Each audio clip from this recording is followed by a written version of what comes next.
Hello everyone, नमस्ते। स्वागत छ तपाईहरुलाई मेरो युट्युब च्यानल छाया ब्युटी पार्लरमा।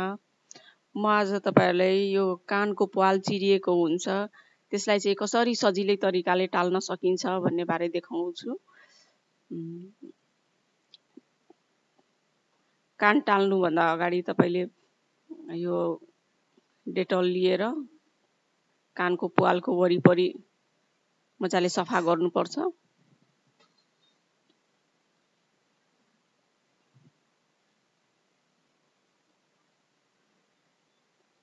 यो चाहिँ एकदम सजिलो प्रोसेस हो। टाका लाउनु भन्दा धेरै राम्रो तरिका हो।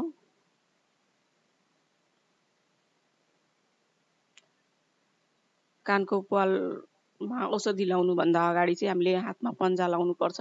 पन्जा लगाएपछि हात सेफ हुन्छ। टुथपिक लिनुपर्ने हुन्छ। टुथपिक लिएर औषधि चाहिँ झोल जस्तो हुन्छ त्यसमा चाहिँ चोप्ने अनि त्यसपछि कानको प्वालमा क्लकवाइज अनि एन्टी क्लकवाइज घुमाउने।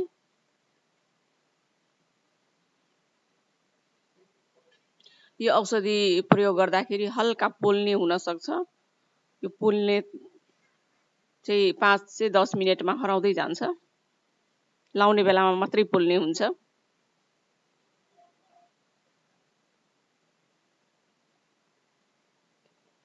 यो प्रोसेसमा चाहिँ कानमा 10 दिनदेखि लिएर 12 दिनको भित्रमा घाउ हुन्छ।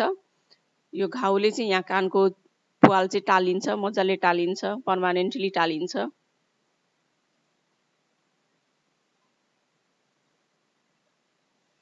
त्यसरी नै पछाडिबाट पनि क्लकवाइज अनि एन्टी क्लकवाइज घुमाउने।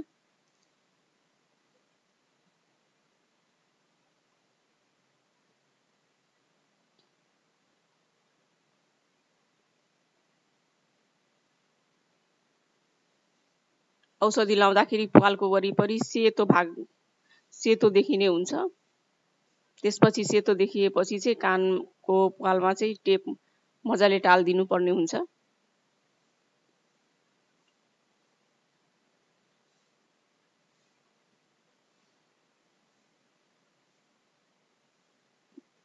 टेप चाहिँ हामीले पहिला नै काटेर राखिसकेका थियौं। टेप चाहिँ मजाले लगाइदिनु पर्ने हुन्छ। यसमा चाहिँ हावा पस्नु भएन। हावा पस्यो भने फेरि घाउ हुँदैन।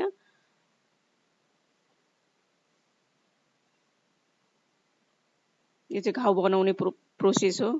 घाउ भएर यो प्वाल टालिने हुन्छ।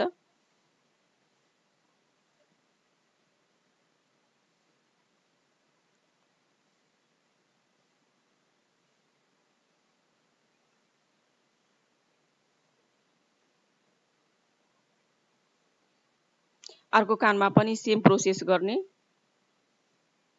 क्लकवाइज अनि एन्टी क्लकवाइज घुमाउने। पछाडिबाट पनि त्यसरी नै लगाइदिने।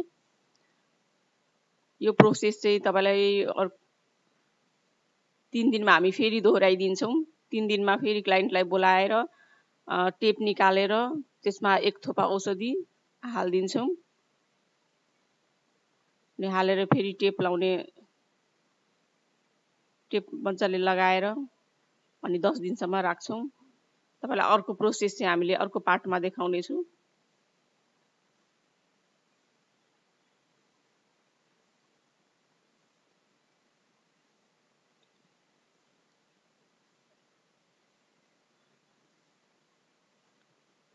अर्को कानको जस्तै यसमा पनि मजाले टेप लगाइदिने, हावा नपस्ने गरी।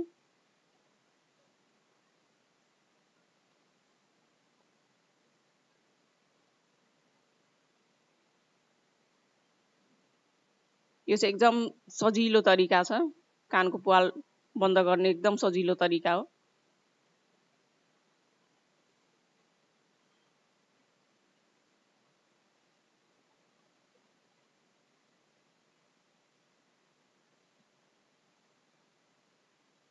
अर्को पार्ट चाहिँ हामी अर्को नेक्स्ट भिडियोमा देखाउने छु।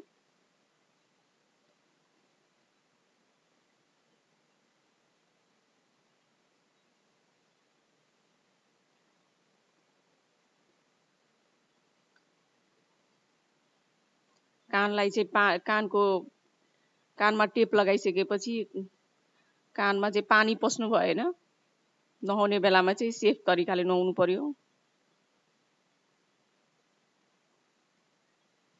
आजको प्रोसेस कम्प्लिट भयो।